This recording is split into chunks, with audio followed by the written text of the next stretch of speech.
Welcome to the K-Arts meets Ars Electronica guest lecture series about human touch. My name is Laura Welzenbach and I'm the head of Ars Electronica Export. I have the great honor to moderate and host this lecture series today.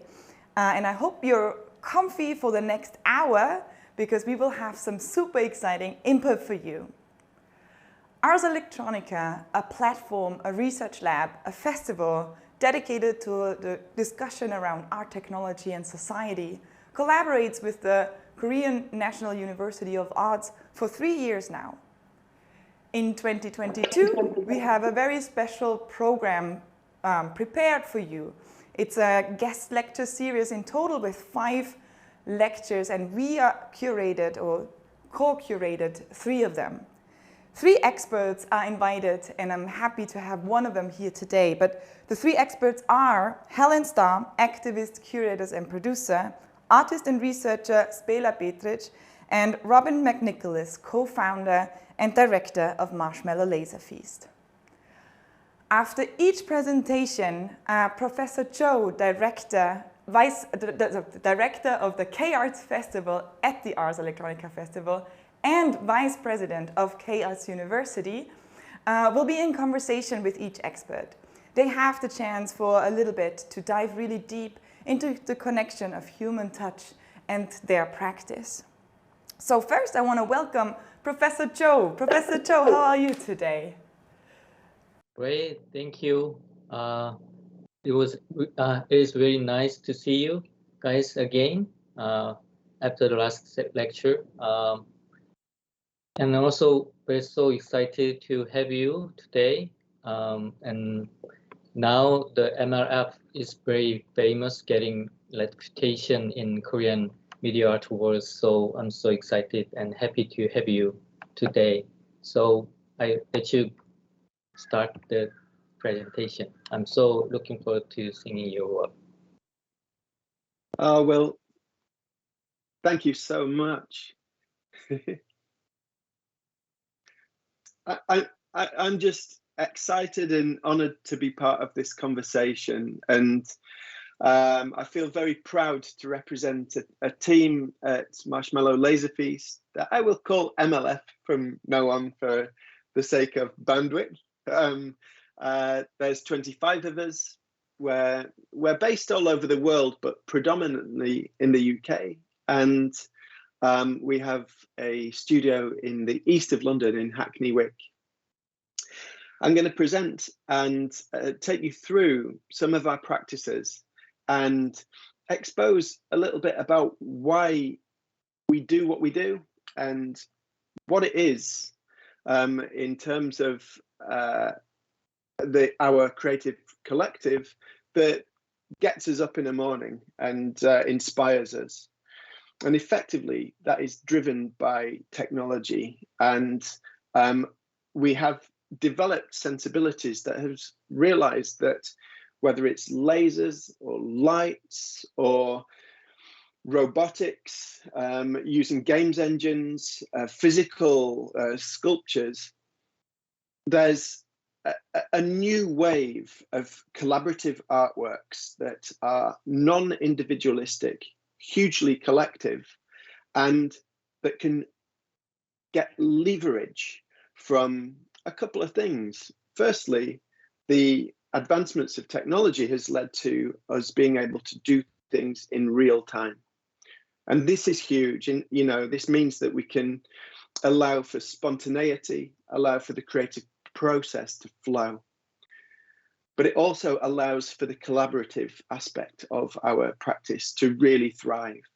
And so you've just seen a video of some of the works that we have done over the years, but essentially they've all incorporated the 3 different departments within MLF that are interlinked: the creative, the production, all the wonderful producers that we depend on to operate, to tour our work, to get the work into the world in the first place. And our technical team that over the years have developed tool sets and experience that is not only mixed reality focused, but versatile in its approach to be able to develop a tool for one thing, but then apply it to a very different project following that. So that's roughly how it is organized within the collective. And at the core of it is this belief that diversity breeds resilience. Now, with this at the heart of MLF, it allows us to celebrate the new media that is out there. You know, if we want to do a robotic sculpture for one project and a virtual reality project for the next, then the experience of making actually not only enriches our team internally, but it also provides us with a broader understanding of this ever-shifting landscape. And the immersive sector, of course, is still crystallizing. From my perspective, we're still just beginning. You know, we are just at the start of something quite wonderful that effectively has a physical manifestation, what we call LBEs, or location-based experiences, and virtual manifestations as well, persistent story worlds, or what some would call the metaverse or Web 3.0. So a hugely exciting time. Now, the ingredients of our work, well, we get a real kick out of developing work for the live space, and developing interactive works that are dormant until our visitors enter and bring it to life through interaction. Often our works utilize multi-sensory aspects, such as the texture of a floor, scent, wind machines, and other tactile approaches to effectively immerse people and allow for the suspension of disbelief, allow people to just fully engage in the story worlds that we're creating. And with those story worlds that we're creating, the immersive storytelling is effectively the rituals, the new forms of crafting works sequentially or for non-linear experiential settings that effectively provide people with familiarity, which I think is a core aspect to storytelling. You don't want to alienate, you want to be inclusive, and cherry picking from theatre, from gaming, from film, from the web, you know, and what we love is the fact that this is fresh snow. This immersive storytelling can cherry pick all the great aspects of those established tropes and remix them and reapply them to the experiential sector. So I'm going to take you through where we operate, how we operate, and why. So to start with where, well, I think that one of the things that I love the most about working with our team is that it is relatively unfettered. You know, we do lots of outdoor work. This was a light sculpture, a kinetic light sculpture that we presented in London, where we collaborated with an extraordinary musician called Erland Cooper. The project was called Nest. And you could see this from across London, and you could enter it, and audiences engaged with it in very different ways. But we've also explored rural settings as well as urban settings. In the case of our project, In the Eyes of the Animal, it was first commissioned for a forest in the north of England called Grisdale Forest by an extraordinary festival called Abandoned Normal Devices, and I really recommend checking those guys out. They're very much in the spirit of the wonderful Ars Electronica, celebrating creativity with these new technologies. And you can see here a little snippet of a work that we've presented recently in Coventry, Observations on Being. And this was a reaction to a cemetery. And we had the absolute honor to work in a cemetery that had lots of history. It was sculpted by the Second World War bombings, but there was also an arboretum in there too. And so building and reflecting on these historic aspects, we created a work that reconnected people to the natural world. And I mentioned rituals and storytelling earlier. Lots of our work employs very human, non-tech approaches, such as the image on the right, which was a blindfold procession. And in this case, we allowed visitors to take in spatial sound that we embedded into the cemetery, and effectively filed people into a very primitive but extremely effective early technology, a pinhole camera, a camera obscura, as well as further down the procession, utilizing the chapel and to present a very highly technical work using scans of the human body. And this installation was called The Tides Within, as part of Observations on Being. And I think there's something quite interesting about the juxtaposition of the high tech in an area that is historically quite ancient, you know. But our work, you can see from this slide, finds its home in all kinds of different areas: cultural squares and galleries, museums, forests, and we love it for that reason.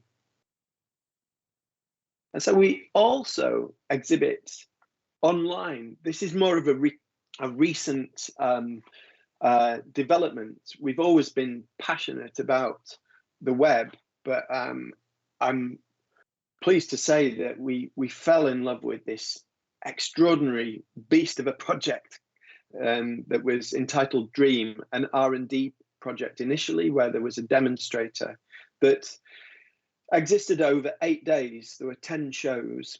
And again, I'm happy to share this slide. It reminds me of a wonderful adventure and a hugely collaborative effort between multiple creative entities and technical entities and research facilities.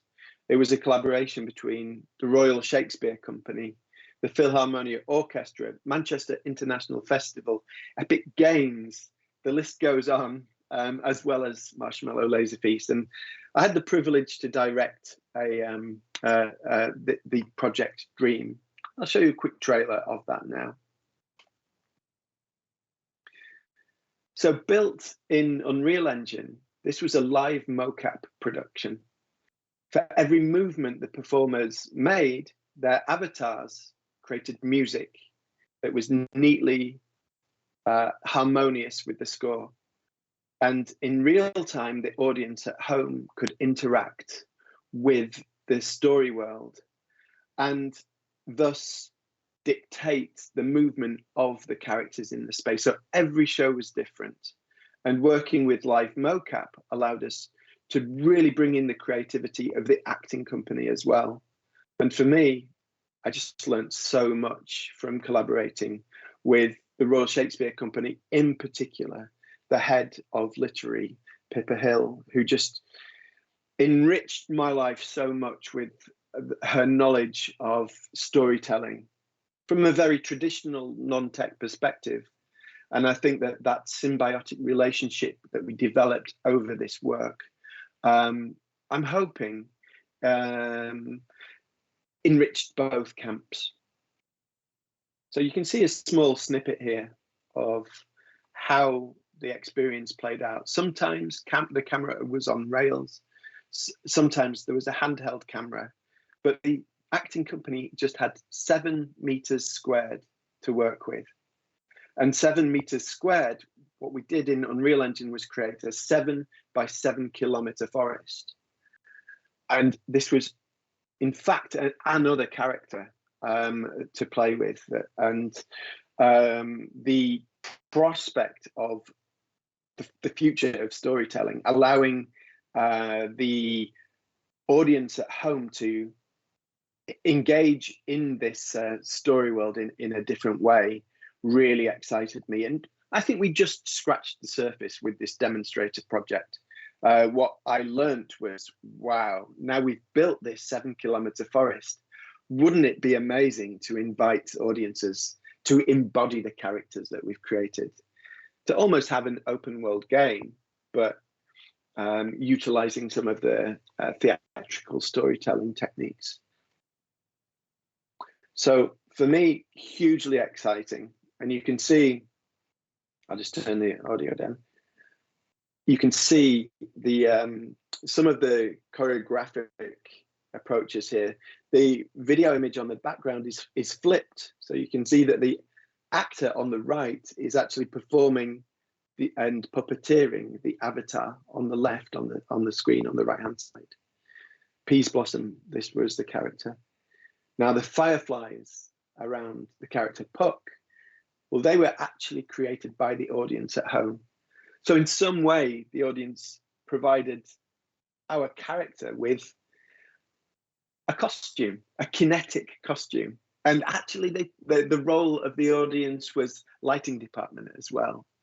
And I just got so much out of this. And you can see the acting company here changing the set, making sure that, you know, the next configuration of staging flats were carefully placed so that we could play with the height of the motion capture volume. And so for one moment, one of the staging flats would be a branch of a tree, the next moment a rock, the moment after that, the roots under the forest floor.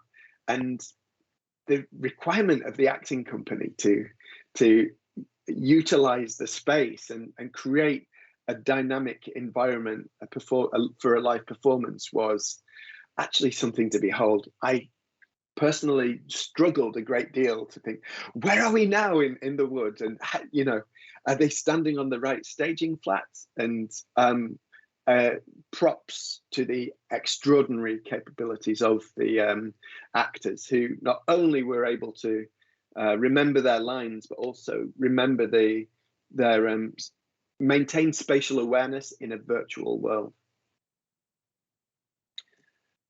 You can see lots of the learnings from Dream on a website called findingsinthefuture.live. We created it as a resource to share our learnings and just effectively distribute knowledge from what was a very privileged experience, you know, and a rare experience too. We had a research budget, and we also had these extraordinary specialists from all different fields. So check that out if you have the time. Now, in terms of where we present, we also have recently launched a series of works on the 4th floor of the Museum of the Future in Dubai. So again, a very different area to present the work. And in this respect, you can see that there's a common thread throughout lots of our practice, which is a focus on works of nature, drawing attention to the natural world, communicating the wonderment and awe that the natural world and the stories embedded in it provide. And in the Museum of the Future, this is expressed through projection, interactive projection. You can see in this still, this was a scan of the Colombian Amazon. And what we reveal in this particular area of the museum are the inner workings and the mycelia networks and the distribution of nutrients under the forest floor, and utilizing technology, collaborating with scientists to just inform our practice, but then allow us to express our learnings in ways that allow us to show the inner workings of very of critical systems that our lives depend on. And I would say that this is a huge passion within our team, and you'll see projects like In the Eyes of the Animal, projects like this. There's a commonality in some of the equipment and tool sets that we use as well, in the case of using photogrammetry and LiDAR scanners, contemporary image making techniques, but reappropriated. You know, in the case of a LiDAR, traditionally an architectural tool, we're repurposing it for our needs. And then with the sterile data that comes back to us, we then enrich it further by bringing it to life through fluid dynamics. And yes, we're very proud of the work in the museum. And as practitioners, it brings new challenges because it's a permanent installation. So on the one hand, dealing with live performance that exists for just 8 days, and on the other hand, permanent fixtures that also have a collaborative element. In this case, we worked with an extraordinary design team called Superflux. You can see that there's a physicality to this dynamic lighting system, and I'm so proud of this particular installation, but also in terms of the spirit of the processional experience, being mindful of things like audiences get screen fatigue and bringing physicality and lighting back into the conversation. And here you can see another part of the museum that is presenting a dynamic ecosystem that is unique for each visitor, and the visitors who visit can interact with this in virtual environment and create different simulations and observe the outcomes. So, for example, if there is an excess of carbon dioxide in the air, how does this virtual ecosystem react to such influences? And it's not always good, you know, and this is, I think, a critical factor in terms of communicating the importance of treating the natural world with respect and care. So another aspect of our approach is, if you build a persistent story world, a story world that exists in the virtual and the physical space, it can be readapted, syndicated. And so in the case of In the Eyes of the Animal, this is a useful example, because In the Eyes of the Animal still tours. We're so proud of it, touring the globe. But it tours as a virtual reality experience, as well as on the upper right, you can see Ron Arrad's curtain call is in fact a cylindrical screen. So you can reappropriate virtual reality for different screen surfaces, such as full domes or cylindrical screens, such as the Ron Arrad's curtain, or in the lower right at the Bradford Science and Media Museum, LED screens. And so we're really mindful about appropriating our work to suit venues and to serve the curator's intentions in the best possible way. Of course, these can coexist. You can have projection and LED and VR all at the same time. It just depends on what the curators and our relationship with them get into the essence of what their intentions are. But it's important to share the pitfalls as well. You know, when developing these works, technology is constantly evolving, and we're very mindful of that, of how do we initially create a LiDAR scan and make sure it's preserved. So when new graphics cards come out, for instance, we can revisit and resyndicate the work and up-res it. Archiving work presents enormous challenges. You know, how do we archive the motion capture data appropriately for the Dream project and then allow people in 20 years to revisit it and engage with that when all the software and all the motion capture techniques have moved on. And so we learn a lot about creating efficiencies in each project as well. It's essential that we're mindful that reinventing the wheel each time is just so laborious and exhausting. And so if we can ring fence certain practices, this is something that internally we're trying to improve on each from project to project. And budgets are often gargantuan, they're often very large, and so fundraising becomes an enormous challenge. You know, technology and virtual reality headsets, for example, are not only expensive, but throughput means that you can't get as many people through as a traditional movie theatre or a music venue.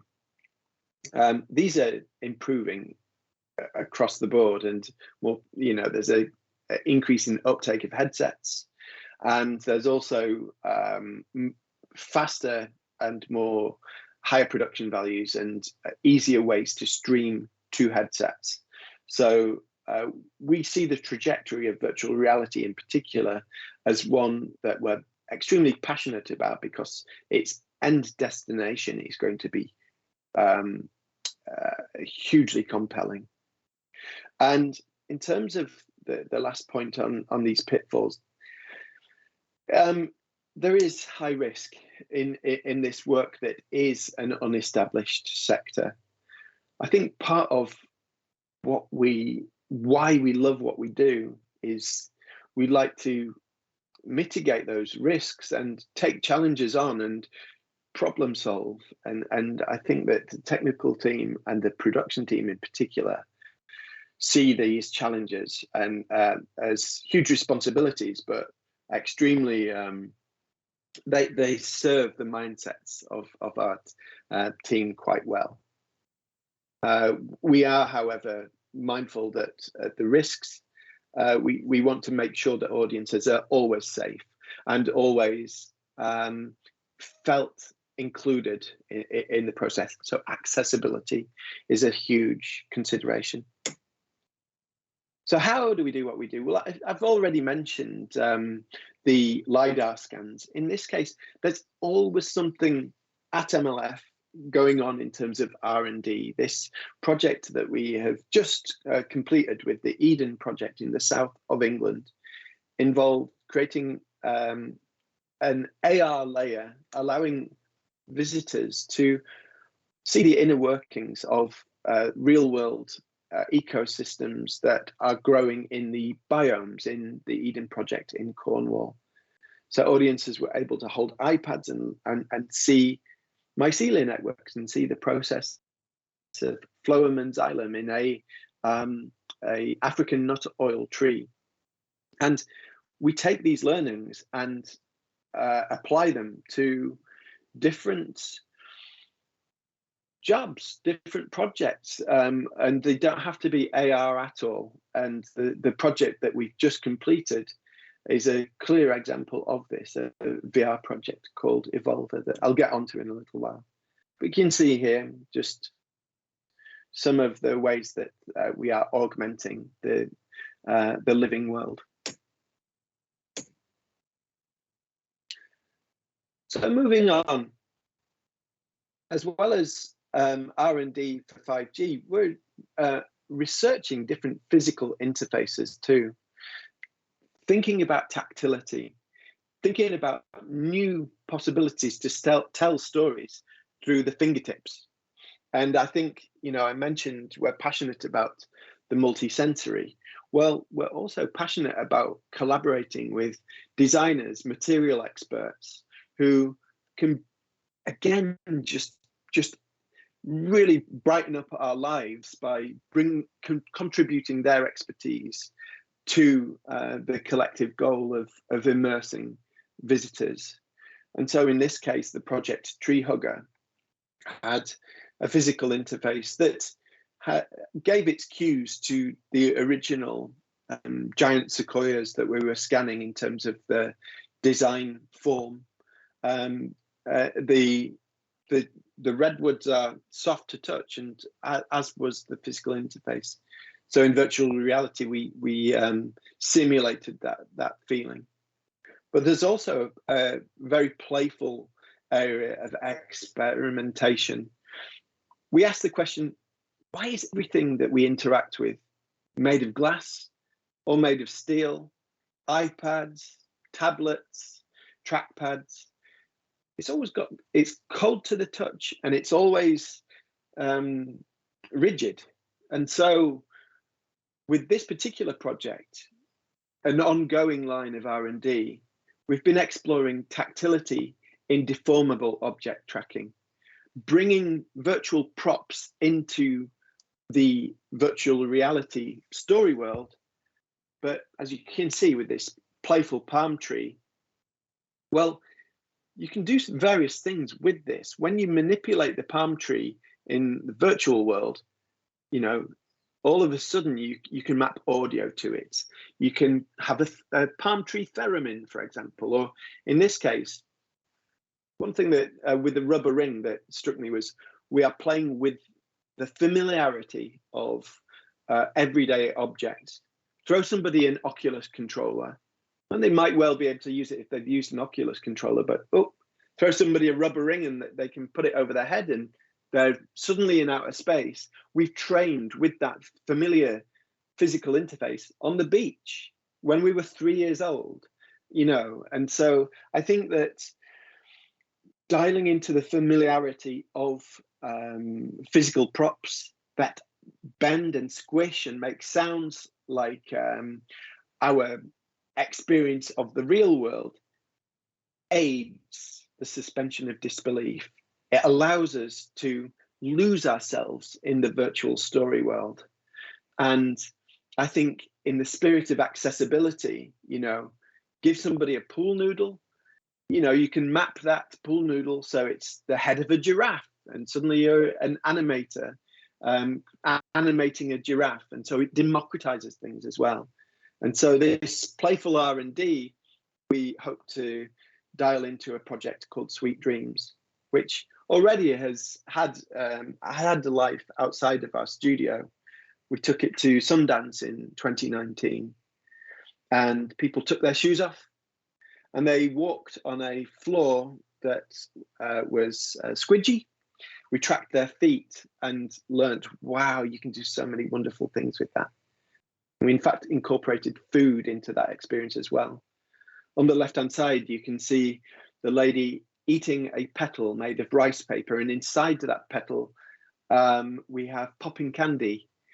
And when the visitor eats the petal, we play the audio recording of popping candy in somebody's mouth to enhance and amplify the multisensory experience. And this is a binaural recording. And what we're learning is, wow, in the spirit of multisensory, this just really permits new levels of engagement, new storytelling techniques. And in fact, in this particular slide, you can see on the left-hand side, that's how people entered the story world. Now, the project Sweet Dreams that we took to Sundance was a trailer. We're now working on the feature-length version of it. So it was a fundraising exercise there. But in the case of the trailer, people, the person on the left put the virtual reality headset on, and the only thing that they could see was a chair. They walked to that chair, and then we wheeled a table where they just walked. And so when they put their hands out, there was a surprise. There was a physical manifestation paired with the drinking cup. And so in the spirit of mixed reality, we're bringing tactility into this. And when you sucked on the straw, the walls of the room closed in and you sucked yourself into a painting. The way that we did this technically was we had an espresso shot of delicious juice with a digital weighing scale that gave a float value. And the way that this trailer concluded was you sucked the sun out of the universe and it tasted of lemon and Szechuan pepper. And what we're doing there is, you know, we're pairing volume, the volume of your mouth to the volume of the room. We're playing with colossal scales. And what's extraordinary is audiences, they roll with it. The plasticity of the mind says, okay, now I'm drinking the sun. I know it's vast, but I've got a feeling I can take all of this in.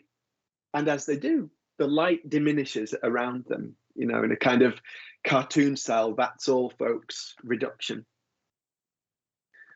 And there's, you know, there's various devices and buttons and invigilation considerations when we're making these works. And you can see some of the arcade buttons basically that helps the invigilators observe what the actions of our guests are doing. And when they pluck a petal, you press they've plucked a petal, and it advances a new chapter in the virtual world, in the games engine. So here's a sneaky snapshot of where we are with the feature-length version of Sweet Dreams. You can see that while we've scaled it up, this is a large space, about 50 by 30 meters, and it's still being developed and adapted. But I'm happy to share this. I hope it inspires others. And one half of this room is in fact all dealt with in virtual reality. The other half is dealt out of headset. And so there's lots of architectural challenges with this, you know, pipelines, like how do we do this in such a way where we develop in Rhino, send those Rhino files and CAD drawings to venues to say, will this fit in your space? And at the same time, then be able to previs things. And so what we're doing is doing things like creating audience simulations, you know, thinking about, well, headsets at the moment, we can't get hundreds of people through, but we might well be able to get batches of 18, for example. And you can see here that we're exploring the user flow and employing new ideas, like how about we invite an audience to enter a space together, but then split them up. So 18 become 3 sixes, and those 3 separate narrative threads give 3 very different experiences. And so from a storytelling perspective, when people exit experiences like Sweet Dreams, it's like, wow, did you experience walking through liquid when another visitor might have experienced walking through sand? And this is what I'm just giving examples here and being quite vague because I can't wait to share the full show with people when it goes live. But again, building in a games engine allows us to previs as well, to effectively build the show before it has a physical manifestation. And so in the case of the CAD drawings, you bring the Rhino file into Unreal Engine, and then you're able to spatialize and try and fathom whether areas are large enough. You know, it's a much more fluid way of engaging as opposed to just going through PDFs. And you can play this online, this particular fly through. So it's just adding grease to the wheels of the work that we're doing.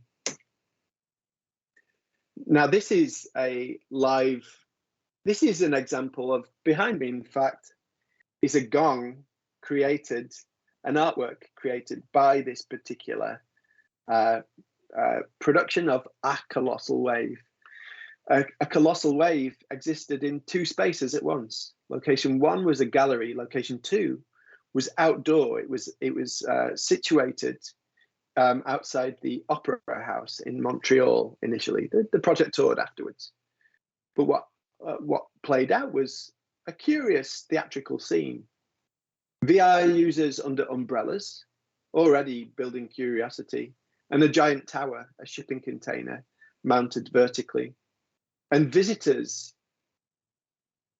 through a bowling ball from a great height, that caused a colossal wave that raged over the people under umbrellas. And effectively, this particular project was, again, you can see a huge collaboration. I got to work with a kind of similar organization to MLF called DPT, and one of my heroes, James Patterson, who is called PressTube online. So why do we do what we do? Well, for starters, we get reactions that are unexpected. So a lot of why we do what we do is that when we create works that celebrate the world beyond our senses, different choreographic, dynamic audience reactions play out. You know, if there's a group of people who are all friends, they behave in one way. If there's people who are experts in the field or trying to pursue something, in this case, with We Live in an Ocean of Air, there's scent utilized, there's wind machines utilized. It's currently being shown in the Art Science Museum in Singapore, and I just love watching all the different ways audiences react to the work that we create. But also, you know, there are messages embedded in our work as well. In the playful sense, with a colossal wave, for example, at the core of it was a discussion about the Anthropocene and the giant garbage vortex in the Pacific. In the case of We Live in an Ocean of Air, it's a meditation on the out breath, where the human body begins and where does it end. And so utilizing technology, allowing people to exhale, they see their breath and they see the subsequent absorption of the CO2 into the natural world around them. And I think that we want to just celebrate the awe and wonder that and stories that the natural world has to offer. And as well as the breath sensor, there was also a heart rate monitor as well with We Live in an Ocean of Air. And the guests saw one another represented as a vascular system with a pulse. And you can see the different technologies here that we're utilizing. So headsets on, there's hand trackers on the front. In the case of this, they're wearing wrist trackers, so it gives us confidence of where users' hands are. And it feels a bit like a scuba dive. And that takes us to the last project that we've just presented. I've literally arrived back in the UK from a 2-week presentation of a project called Evolver. And Evolver 2 is the counterpart to We Live in an Ocean of Air. If We Live in an Ocean of Air is a meditation on the out breath, Evolver looks inwards and follows the journey of oxygen into the human body. And again, you know, I mentioned we work with LiDAR. Well, in this case, we worked with fMRI data as well. And again, you know, bringing fluid dynamics into the interactive fluid dynamics into the human body. We're inviting guests in virtual reality to experience ourselves from extraordinary scales and from very different perspectives. And we're hoping very much that this piece can tour like We Live in an Ocean of Air did. So there's a few slides here, just a few stills, but I just want to show my appreciation for your attention when I've taken you through this this body of work, and to say thank you. If anybody is further interested in our activity, the Twitter handle and Instagram are here. And yeah, I look forward to our discussion now, Chun. Thank you so much, Robin. What an impressive presentation. With MLF, you definitely clearly challenge physicality and tactility in technology. It's really impressive how you guided us through your work and through your practice. And I love to see how you challenge also our senses and how you bring in new worlds that are just also challenging our perception. I'm super excited to dive into a few questions now. And Professor Joe, would you like to start here? Yeah, it was a great lecture. Thank you for your contribution for our program. Actually, I participated in the Dream project as a firefly. You know, they're actually Wonderful. supposed to be in that performance. So I'm glad to see your more work and your great idea.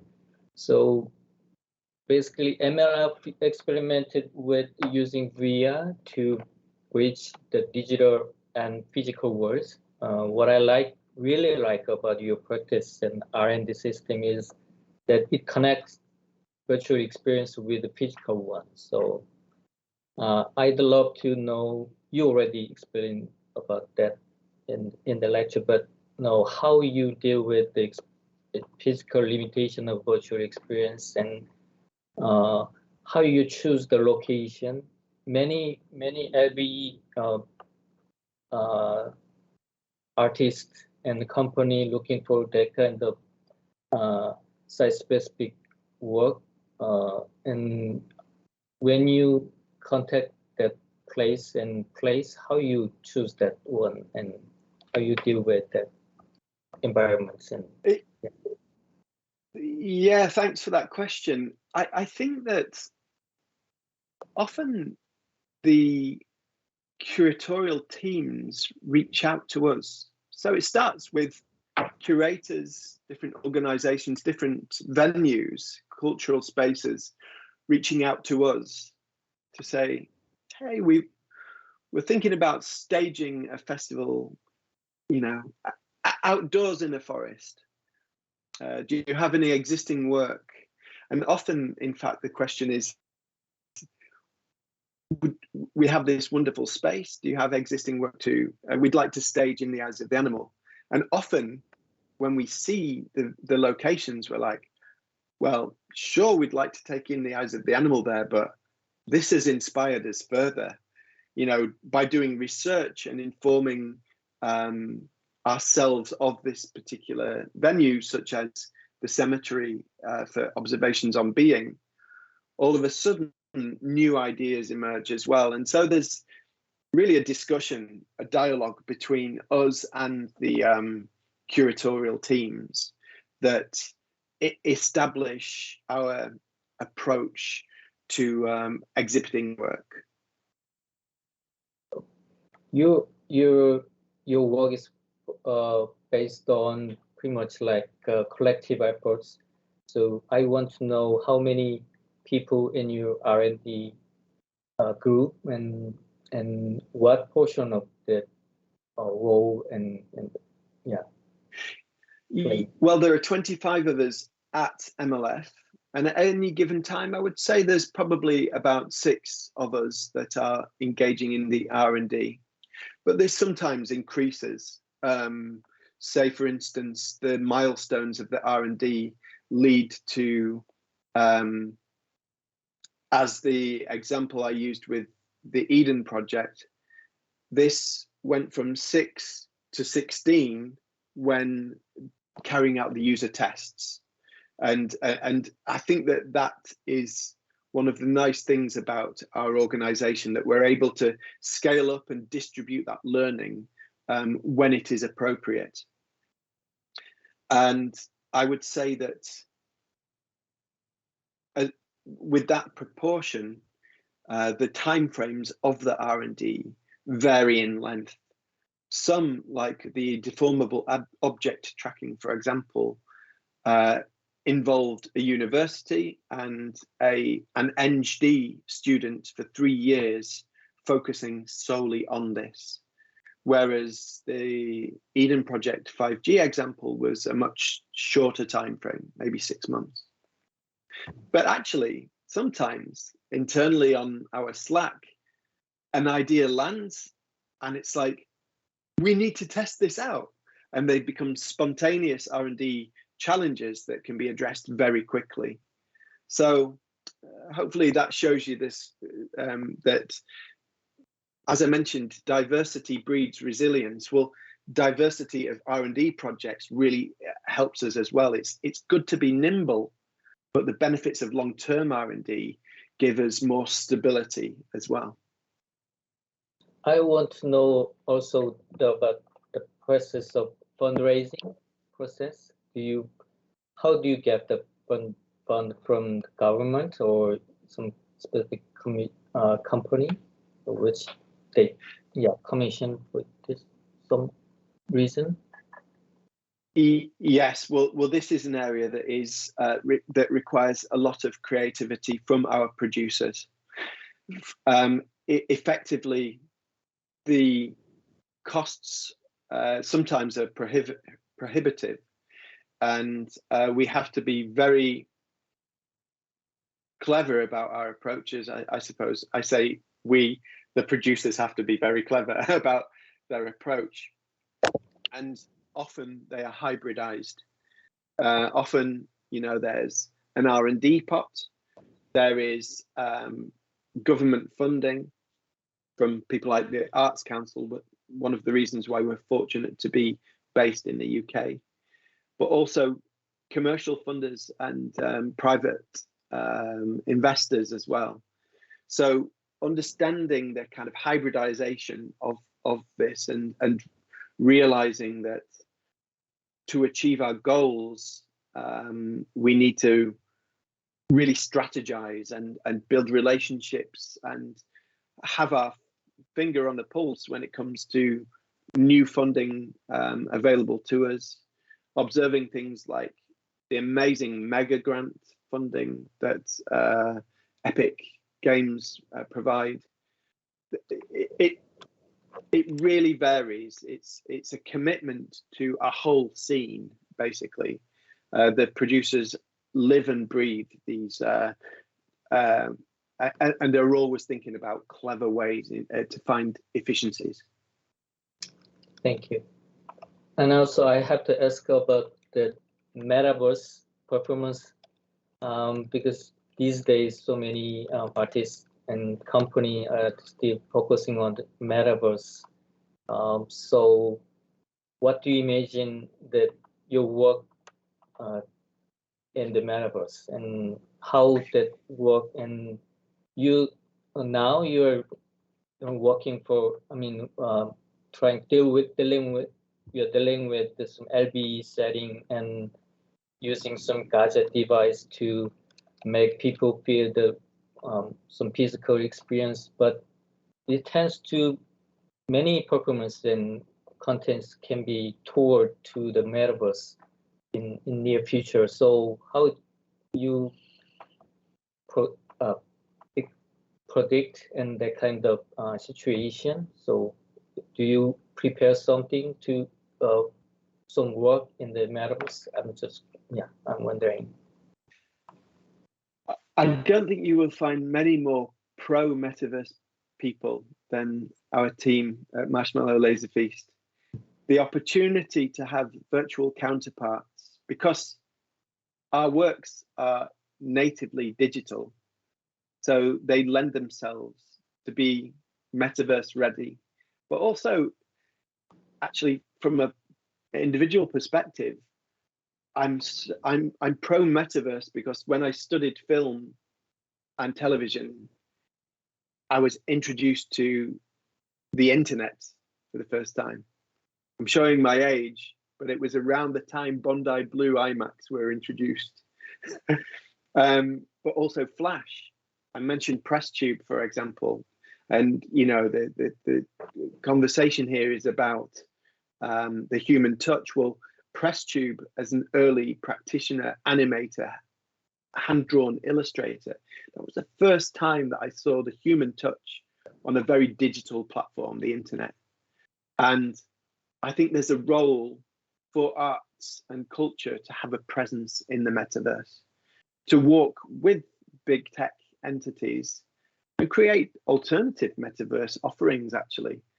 But not only that, having been introduced to things like CD-ROMs, and when the internet was very restricted because broadband did not exist, seeing how technology has evolved and being able to grasp the trajectory of where it is going from a creative standpoint, the new opportunities to make stories, that is what drives me. It's this opportunity to think, well, linear film had a heyday where editing techniques emerged through experimentation and R&D. And can you believe it? But there's now a new opportunity with the metaverse to allow that same kind of creative exploration to play out. And I love that. Great. Thank you for your answer. Very good. So because of time limit, I don't know I have enough time to ask more, but I give, Laura. Yes, Can you? yes, totally. I would have one last question and then we can wrap up. I was wondering, what do you see as the biggest challenges when thinking about bringing this tactical and this tactility and physicality to the digital? When we think about the lecture series is mainly produced for students, they are at the very early stage of exploring this intersection. What advice would you give them? What kind of hints do you have for them to get started with this very, very interesting intersection?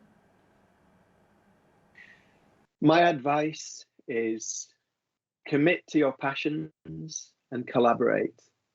Collaboration has enriched my life. I think that sometimes I think about Marshmallow Laser Feast as an ecosystem where we have pollinators, we have fungi, we have effectively a whole ecosystem that is codependent.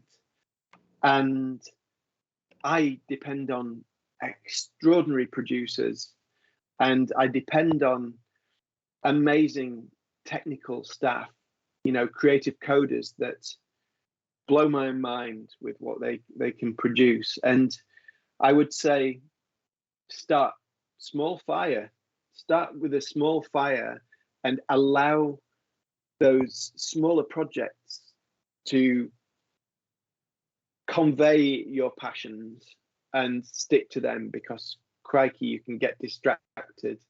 I have a zigzagging history. In fact, our whole organization has a zigzagging history, which has given a diverse understanding of the landscape. So it's not a bad thing, but I would say that some paths we've taken perhaps were distractions, and we were attracted to things for the wrong reasons. So yeah, I think it's mainly about remembering your passions, keeping true to yourself, and collaborating. All right. What a great closing remark. Collaboration and being open to get your ideas out there. Do not protect them with you. Just get them out there and get exchange and different perspectives. Robin, thank you so much. It was a great honor to have you here for this series. Professor Joe, also to you, thank you so much for your questions. I also wanted to thank Hannah in the background of K-Art's team and her team actually as well, as she is producing this lecture series. And I also wanted to thank my team behind the camera. That's Almin and also Ferenc, who did the pre-production. So yeah, this is always important, right? To give also this team visibility. It's not only the people in front of the camera, it's the ones that are behind it as well. Thank you so much. Have a wonderful day, and Thank you. Bye. Brilliant. Thank you. Bye. Bye.